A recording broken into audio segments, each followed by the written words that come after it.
घाटकोपरमध्ये मराठी कुटुंबाला अपमानकारक वागणूक दिल्याचा आरोप मनसेने केला। मनसे पदाधिकाऱ्यांनी इमारतीच्या अध्यक्षाला जाब विचारलाय। सोसायटीच्या अध्यक्षांना राजीनामा देण्याची मागणी रहिवाशांनी केली आहे। मांसाहार करतात म्हणून अपमानकारक वागणूक दिली गेली असा आरोप मनसेने केला। तर गुजराती कुटुंबाकडून अपमानकारक वागणूक मिळत असल्याचा आरोप इथल्या मराठी कुटुंबियांनी केल्यानंतर मनसे मात्र चांगलीच आक्रमक झाली।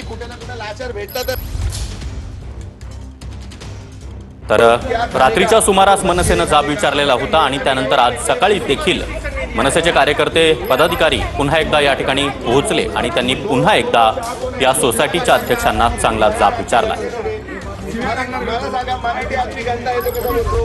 तर मराठी कुटुंबाचा अपमान करणाऱ्या अध्यक्षानं सोसायटीच्या अध्यक्षानं राजीनामा द्यावा अशी आक्रमक मागणी मनसेकडून करण्यात आलेली आहे। इतकंच नाही तर या अध्यक्षाला मनसे पदाधिकाऱ्यांनी जाब देखील विचारला आहे।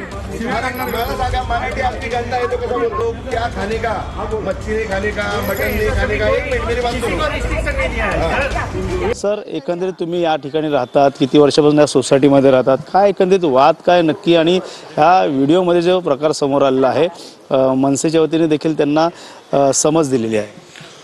मी इथे सोसायटीचं नाव आहे श्री शंभो दर्शन। इथे मी 2 वर्षापासून राहतो। माझं घर आहे पहिल्या माळ्यावरती फर्स्ट फ्लोअरला, रूम नंबर 104।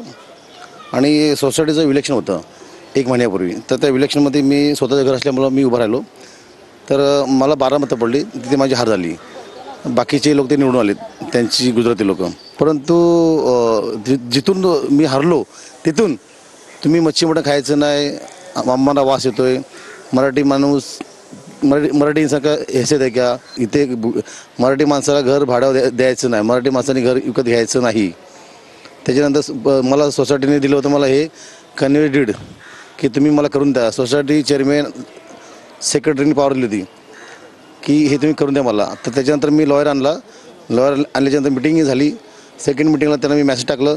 ते बोलले तुम्ही हे करने वाले कोण आहे मराठी, हम गुजराती करेंगे। मतदान होतंय की काय, एकमेकांच्या विरोधात मतं दिली पाहिजे काय, असं काय झालंय? असं काल एक पोल निर्माण केलेला की जो सोसायटी मेंबर्सला शिवीगाळ करणार त्याला वोटिंग करायची पोल केलेला त्यांनी। व्हॉट्सअपला एक पोल असतो ना, ते निर्माण केलेला की यांना ठेवायचे की नाही, म्हणजे साईडलाईन करायचं यांना असं म्हणून ते पोलिंग केलेलं। जवळपास 20 लोकांनी पण मतं दिली आहेत त्याच्यात आपल्याला।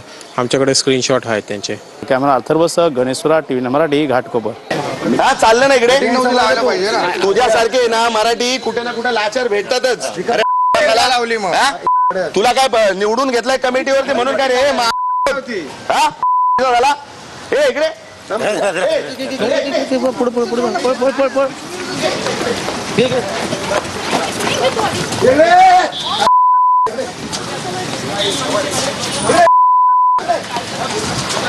तू बोलते ना मराठी माणसावरती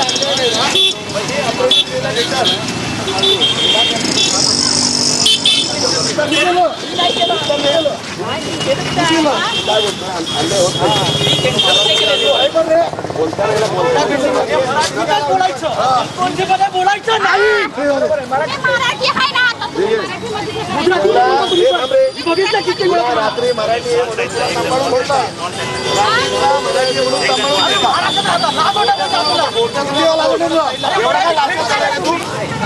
एवढा का लाचार झाला? मग तो का आला नाही? तो का आला नाही? अरे पण जर तो चुकला नाही, तो आला का नाही, पळाला का? आला नाही, बाईट घेत होते का पळाला स्कूटी घेऊन सकाळी? कोण गेला? तुम्ही कशाला बोलतोय की इथं मराठी माणसाला काय त्रास नाही? छत्रपतीच्या महाराजांच्या वेळापासूनच काही जण आपल्यातलेच गद्दार असतात ना। मोगलांना पण त्यावेळेला काही आपल्या लोकांनीच मदत केली, तसंच हा त्यातलाच आहे। कलंक आहे मराठी माणसाच्या नावावरती। सोसायटीत गुजराती लोक कमिटी जो पोल विरोध बनवतात की ह्याला बायकॉट करा, ह्याच्या विरोधात सगळे उभे राहा, आणि तो पण त्या ग्रुपवरती आहे। तर कसं बोलू शकतो? कसं बोलू शकतो सांगा मला तुम्ही की अन्याय होत नाही? कसं बोलू शकतो? अहो तो मराठीला कलंक आहे, तुम्हाला माहिती आहे ना। तो गुजरात्यांचा साठे आहे, तो म्हणून गुजरात्यांचा 1 नंबरचा साठे आहे, तो सपोर्ट। आता जे इथं आहे ना, तो सरांनी त्यांनी कॉल केला, बाबा इथं असं असं झालं, गरबा इथं कोणी येऊ नका, त्यांनी कॉल केले असतील सर्वांना। सोसायटीचा सेक्रेटरी, सोसायटीचा ट्रेजर, ह्या सगळ्यांनी फोन, कमिटी मेंबर सगळ्यांनी फोन बंद करून ठेवलेत। फक्त हा एकटा आम्हाला सापडलाय म्हणून आता याला पकडला आम्ही, आणि तो पण पळून चाललाय। त्याला उत्तरं द्यायची नाही आमच्या प्रश्नांची.